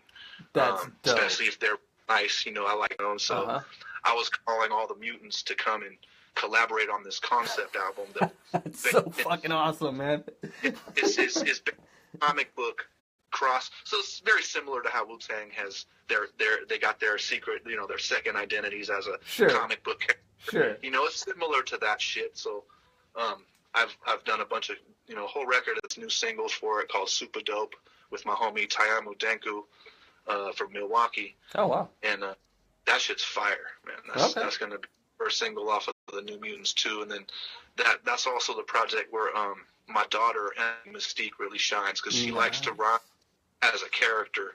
She don't really like doing shit as a person. You know what I'm saying? She's in the concept of being Mystique, the character who has all these different, shapes and forms and stuff. And she could be deviant and be on some or be cool as fuck, So she likes to that mode to flip in, and it's dope to see the fam getting creative and doing some concept shit. So that's like my concept bit that I do. It's on some comic book fucking rap shit. So all the beats kind of have that vibe. I even sample old cartoons and shit like that, so that it has that kind of cartoony vibe. You know what I'm saying? Similar to Doom shit and to I don't know. There's other records I can recall that had that kind of vibe. Yeah, I'm into it. Nice. I'm into it. Nice. So instrumental album. Who knows? I got a list of some do knockers it. right now. Do it. I want to rock over a NAC1 instrumental. Yeah, it's all good, man. Yeah, tight. I got. That's what's up. Yeah, I think I just wrote down like a list of people. Obviously, I think you should collab with KRS-One. I think that would be dope. Obviously, I think you should collab with Doom. You said Topper. Yeah. You know Topper, right? Oh yeah, definitely. You should collab with Topper, bro. I think that would be such a dope thing. Like, You're not even the only person to say this. My other homies have said this too, and it's definitely something that needs to happen, man. Because that got my respect, man. Yeah. He's fucking the battle scene, and he's nice with the pen too. Because I've heard his albums, man. Yeah. One of them cats that he was at my first album release, party and shit like that. Big up Holiday, Topper Holiday for sure. Hell yeah. I would fuck with him for sure. Definite. And Z-Man, because, I just think... Z-Man's all up, man. Z-Man already knows, man. I'm ready to rock. That's the home. We've talked about it before. Like, I've mentioned it, but I know it's hard to keep up with everybody. To constantly, for sure. But, if at any point, like, that's a homie. I toured with Z-Man before. And tight. So I'm good with Z. We could definitely get on a track anytime. For sure. So I'm looking out for that. Definitely. Word. Cool. All right. Almost to the end of my shows or anything scheduled outside of the albums? Yes, I do. Actually, next Friday I'll be at the Stone Junction down in Garberville in Southern. Doing a headlining NAC1 show. Nice. Pretty much the only artist on the bill, and there's some DJs. The DJ homeboy Just One is going to be spot, and it's going to be fun as fuck. I mean, it's a good time of year. It's the harvest season, and I think people will probably be hyped. That town gets busy, man.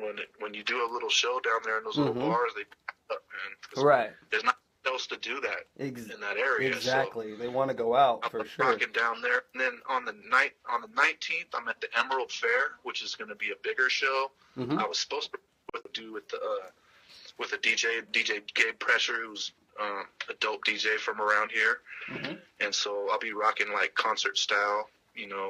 Cool. Do an hour outdoor. It's kind of one of them. It's part of the Emerald, the Humboldt County Cup, which I'm also on the 18th. I'm going to be judging and I'm an announcer for the winners. So I do the MC between the acts and announce the different winners for the different categories and the various cannabis things there. So nice. The 19th I'll be at the Redwood Acres for the Humboldt County Cup and the Emerald Fair. Okay. Nice. So on the 19th, I'm doing my set for an hour. I'm not sure what time I'm going on, but I'll be posting up about that soon. Excellent. Yeah. Dope. That's what I got for November, and I think I'll be in the studio for the rest of the year after that. Excellent. Trying to get all these albums and projects ready for the new 2018. I'm about to flood shit, man. Dope. Hell yeah, man. It's hella good hearing that.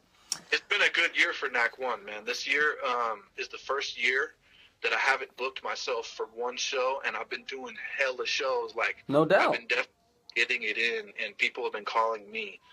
Okay. I get a shout out to my homeboy Abstract Rude. Called me up this year, had me do 2 shows with him already when he came to town. Shout out to my homeboys B Swizzlow from Fat Bowl and the Fat Bowl, everyone from the Fat Bowl store, Christopher, all them cats hold me down, always give me a good reference. I've been staying on stages, rocking shows with them, having fun, and it's all been good, and because of all the work I've put in, it's starting to come back to me now. So I feel like I'm a good one, like definitely on a good path. My homeboy Matt, who put together the Humboldt County Cup, is always putting me on. He respects and wants to hear my message further and get to a bigger crowd, so he's put me on festivals. You know what I'm saying? Awesome. The homies from the NCHS, put me on. North Coast Horticulture. Shout out to everybody over there. Yeah, man. Hell yeah. It's like, been really taking care of NAC1 this That's year. tight. I feel hella blessed and grateful for it. Hell because yeah. I'm a humble person. And yeah. I deserve to be out here rocking this shit. I've been doing it for a time, and I'm good at my craft, Hell yeah. Hell yeah. So it feels good to have that come through for me this year, where I'm not struggling anymore. I also kind of changed my mentality on shit, where I stopped tripping, and then shit started working out. Like, I stopped letting shit get to me. I stopped, tripping on my status, this and that and the other, and just get my head to the, my nose to the grindstone, and my mind focused on what I'm supposed to be doing. And it's better to, instead of talking about what I want to do, thinking about what I want to do, I'm doing this shit. You know what I'm saying? And hell yeah. That's my one thing, that the biggest thing about being an artist in general is your fears. You got to overcome your fears. A lot of the reason why we don't get hurt or get out there further is our own self. Sometimes we just hold ourselves back, and take a lot of strength to overcome all the obstacles that are ahead, and they still keep coming. You know what I'm saying? But if you stay focused and love what you're doing, eventually it will start to show its worth and come back to you and make you feel now it's not such a struggle. You know what I mean? Because it is a struggle. But there is fucking light at the end of the tunnel, man. You know what I'm saying? And you just got to keep going and keep showing and proving, pretty much. And that's what I think I've been trying to represent. And I feel blessed to be in this position now, where it feels like it's working out for me. You know what I mean? Yeah, I like that. Words of wisdom for the younger generation. I think you kind of touched on that a little bit in that last answer. Would you like to add anything else? Yeah. One thing I need to say, especially about on the MC aspect of hip hop, and I understand the new generation, and because of the internet and because of technology, that you can kind of skip a lot of the due-paying obstacles that we had to deal with in our youth. I feel like you should at least acknowledge those that come before you, because you're not going to have much direction if you don't understand where it came from. If you don't know your past, you won't know your future. We're living in our present, but we have to be knowledgeable of the past and what was before in order to take it to the future. It could die and implode on itself if we stay self-contained and self motivated. I think it's a privilege to be able to learn the craft so fast today with internet, with how easy it is to access. When I was coming up, we had to pay a lot of money for studio time. If you didn't have your songs right, you were wasting money. You didn't have, the privilege to just be in your studio and really work on your craft like you can today. And so, people really need to recognize, even if you think, oh, that shit was hella old, them fools weren't really spitting bars, it's all about the cats today, and it's all about people innovating and taking it to the next level. Well, people wouldn't be able to take it to the next level if it wasn't for those founding fathers that laid the path for those people to be able to step on and then elevate from. You know what I'm saying? Definitely. And I feel like that's one of the things missing in today's youth is respect and acknowledgement towards the foundation and the elders. You know what I'm saying? Cats need to know how much and time and money has been spent for this, for cats to really bring it somewhere and take it somewhere. It's even in my small county, and to keep it alive and do what I do, it costs me gas money to drive to them ciphers. I bring my own equipment. I don't get paid a lot. You know what I'm saying? It's easy for cats to just come take advantage and take for granted that shit that's going on while it's going on. When it's gone, then, who's going to keep it going if they don't respect the old shit, if they don't know what happened before, who was there, who built this up, who created a scene, who created a style, who created this way of doing this thing, and having that respect in that way, and being able to build on it. Because if you don't build, you're just going to destroy. It's going to implode on itself. And I feel like since I've been watching some of the culture in the last 10 years water itself down, it's actually a concern of mine to like reinstate those old school rules and that basic principle of like having, you know, respect first, no biting allowed, you know, don't just straight take somebody's shit and try to redo it. You got to innovate and learn something and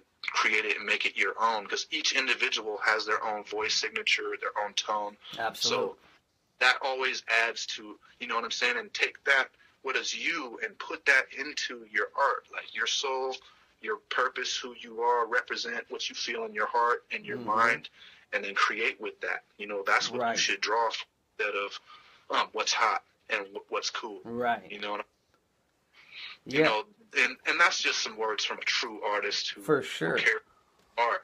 You know, and if you're trying to make money and do business shit, don't fucking listen to me, because I'm not a successful business rapper. You know what I'm saying? I'm like wealthy with skills, which is hella satisfying to me, because I make my money other ways. So hip hop means more than that. You know what I mean? Right. And I don't expect everyone to get with that and to understand that, because a lot of people are more focused on making money and using hip hop as a means to be financially free. And escape. They're taking the art. Obstacle to keep it skills and keep it, you know what I mean, real, in that real sense of you know, the tradition of it all. Right. Not everyone's gonna want to fuck with that, but at least respect that, because it is cats like me who are here to like hold it down so that it can keep going and keep being something and meaning something, not just be this meaningless, you know, way of fucking living and getting over and shit. It's actually a lifestyle and a culture. Right. I definitely see. Just, you know, those who get it in, and I don't have nothing against making money. Right. Believe that. That shit's all, it's your money for real. But if you're gonna do hip hop, don't exploit it and not give respect to those who, you know, held it down. I definitely see two different mentalities in the game, you know, just being more clear, you know, where people do think of it more of just like, you know, a pot to grab money, you know, as opposed to an art to like express. But something that I say a lot is master your originality, you know, and I think that's what gains more respect. What I would say is nobody can do NAC1 better than NAC1, man. No one could be better at me than I'm the best at me that I possibly be, and I'm constantly getting better. Right. That's the thing I love about it, is with age, and I noticed this for the other like older cats that I fuck with or follow, they just seem to get better. Right. Which is a dope thing. Hip hop marinates. It's like fine wine. Yeah. Damn. You should also do a collab with Ghostface Killah. Just popped in my, just thinking like OGs who's fucking just getting better with time, you know. So throw that out there. Cool. Say that again. I said just throwing that out there. Doing a collab with Ghostface, I think that'd be amazing. Fuck, I can't hear you, man. You sound like a fucking computer. Robot. I said, there you go. Yeah, I was saying that you should do a collab with Ghostface Killah, because like you said, just getting better with your skill over time. I just instantly was like, oh, you should do a track with Ghostface. That'd be tough. No doubt. That's a good example for sure. I mean, especially you know, being influenced or inspired more or less by like Sean Price. You know, there's only a few who would match up to him. You know, maybe Rock would be cool, but I think between like Rock and Ghostface. Right? Yeah. Ooh. So. That sounds like an incredible collab. Right. The future. We'll see what it holds. All right. Cool. So yeah, I'm open for anything that's gonna fucking make a great track. You know what I mean? I'm always open for any ideas or collabos right now are kind of the direction I'm into. I'm all about singles, collabos right now, so it's all good. Right. Okay. Let's see. So I have like two more questions. So other than like graffiti and rapping, are there any other hobbies that you're into? I smoke a lot of weed, man. I love weed. Uh-huh. You know, I don't know if that's a hobby or not. It's just a lifestyle, really. Sure. Um, you know, that's pretty much, and I'm a father and a family man. I have a wife and kids, and Mm-hmm. I take care of them, and I live a pretty good life. You know what I'm saying? Mm-hmm. Um, besides painting and rapping, yeah, just like fucking. Um, I like joking around and talking shit with my homies. My brother, especially my brother Cam, he's a funny motherfucker. Cool. Nice. So we take dabs together and just talk shit. Roasting session. Yeah, Tight. that's good times, bro. Yeah, definitely. And I like riding my bike and shit with my son. I got my son into bike riding this year. He opposed it for like the last 5 years. And I'm like, dude, you're 11 years old. You need to fucking ride a bike. Mm-hmm.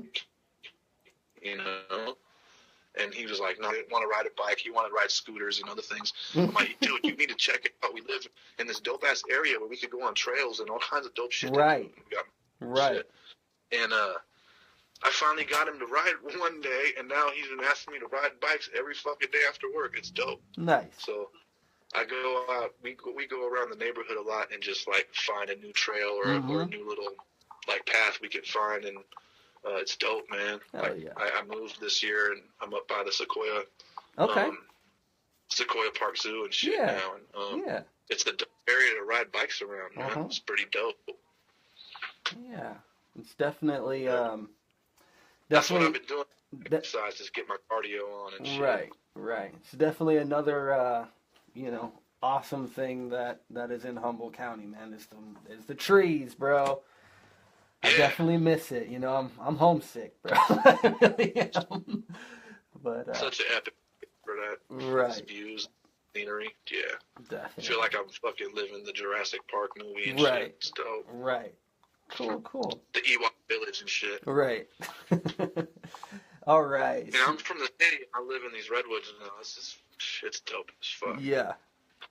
So it's incredible, man. I love nature shit. Love going to the rivers and all that. The beach. Yeah. Yep, I miss it. Let's see. Is there anything else that you would like to mention or raise awareness on or rant about? This question originated from when I talked to my homie Jimmy. We always rant about politics or culture or some shit like that. So, if there's anything else you'd like to raise awareness on. Just this, this whole, I would say, racist agenda that's going on in America today is pretty much being perpetrated by the media outlets and creating all this, like, bringing up all these fucked up feelings and hatred issues, and I understand there's lots of things that need to get addressed, but I feel like it's being kind of blown out of proportion, and we got to keep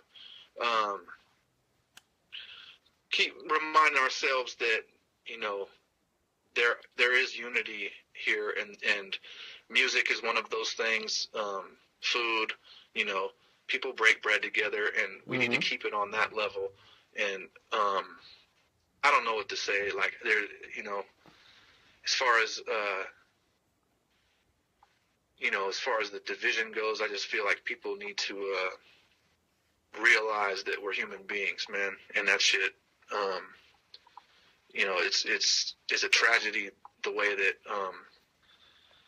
they treat black people in America, and a race war. They're trying to spark racial debates all the time. I always hear everything or see shit on my my social media thing, and we need to get back to being human beings, man, and just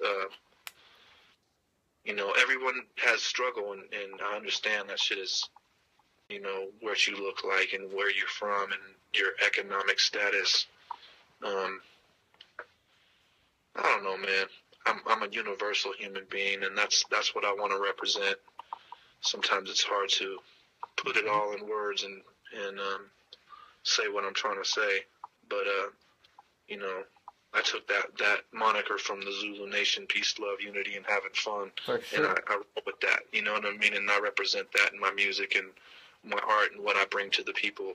And I always try to bring it in family vibes and good vibes, and in the spirit of you know, community. So with that being said, you know, that's the world I envision that I would hope can manifest into reality. I know that I'm just one person, and that's a big request, but I feel like people need to just get past the bullshit, you know what I'm saying? And yeah, I hope that humanity can get it together and think for themselves too, you know, and not just be manipulated by the now and the impulses and the you know, try to filter out that bullshit, because that shit is very manipulating and very controlling, you know. Yeah, no, it's... we need to watch those trigger points and those things that keep us kind of separated and you know, start thinking in a more unified way. I think it can happen. I think people can get their shit together. I have faith for the human beings. Absolutely. I like that, man. I think that's hella powerful, bro. Definitely second to that. Yeah, that's how I feel, man. You know? Hell yeah. That's what I think it should be. Hell yeah. All right, man. Well, that's all the questions I have. We've made it to the end. Last thing is, how can people reach you or follow you or, you know, keep track of what you drop in shows and all that? Yeah, so, you know, the main outlets I've used it, and I still need to get my shit together and kind of like market myself and get more visible, because I know that I'm underground as fuck. I stay in a certain pocket, but you can follow me on the Instagram, NAC1 Flicks.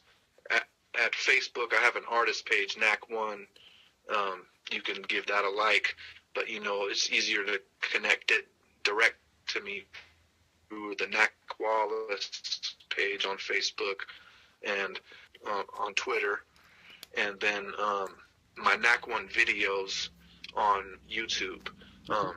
I've got like a series called Driving Rhymes on there that's all freestyle, me just driving in my ride and busting out bars on different beats and shit. It's mostly, you know, it's just some practice shit, some shit I do on my, like, it's kind of like that little, like, you know, letting off steam, maybe driving my kids to school or going out to get some grub, and I'm spitting in the ride. So I'll do these little 3-minute videos of just all freestyle shit. Dope. And so I got a little series going on that, and then I'm going to start producing more rap videos and all that. And then I'm also going to be working on this thing with my wife called The Fantastic Kitchen, which is gonna be where I present my lifestyle, because I'm a vegetarian, and I'm going to show different recipes of making healthy alternative food.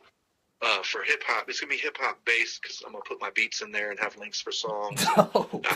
I might link songs in there here and there, but I'm gonna have a cooking series where we put together recipes in the kitchen.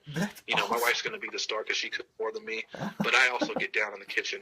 One of the things I love doing is showing people how to be healthy and shit. You know, cool. I've been vegetarian since I was 19, since 1994. So I didn't know that. Yeah, I'm pretty grounded in the skills of vegetarian culinary.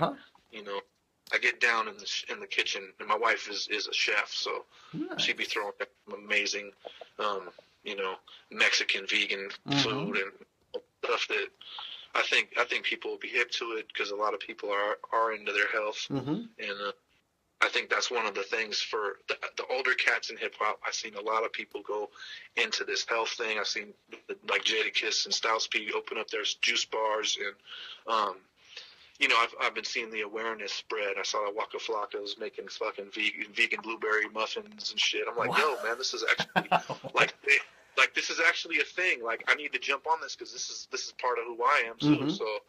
I'm going to start trying to that's part of my cross-marketing plan to, like, I'm going to do this cooking shit, too, and then try to rep my albums through that, too. You know, and, like, my beats playing in the background, and Hell it'll be yeah. kind of hip hop based. You know what I'm saying? Hell yeah. So, Dope. shout out to the Fantastic Kitchen coming soon. Uh You know huh. what I mean? Dope. Awesome, man. That'll be a little glimpse into my life on a different angle. You know? For sure. We spend a lot of, and so that's pretty much, I spend all my money on food and eating good organic food. You know what I'm saying? Nice. I can give some good pointers on different meals and Mm-hmm. even budgeting and shopping, because I even got like little gourmet ghetto meals you can make for cheap. So. Some vegetarian gourmet ghetto meals. That sounds like a cookbook, bro. It could become a cookbook, you know. That's what I was starting to think. It was like these ideas started popping off, and I'm like, yo, I need to get this going for real, because this will be my angle. Hell yeah. Or another on my angle, you know what I mean? Right. Yeah. Right on, man. Well, that's all I got. That's all I got, man. I hella appreciate you doing the interview, man. It's awesome connecting. I can't wait to see what the future holds. Big ups, man. No doubt. I appreciate everything, man, and appreciate what you're doing. For sure. Just get at me if you need anything, man. Yeah. Always, I got you. Sounds like a deal, man. Right on. Well, Word up. thanks again, man. Have a good night. Before you hang up, quick question. So I'm gonna end the live right now with a shout out to everybody. Thanks for tuning in. And it'll be on YouTube soon. Word.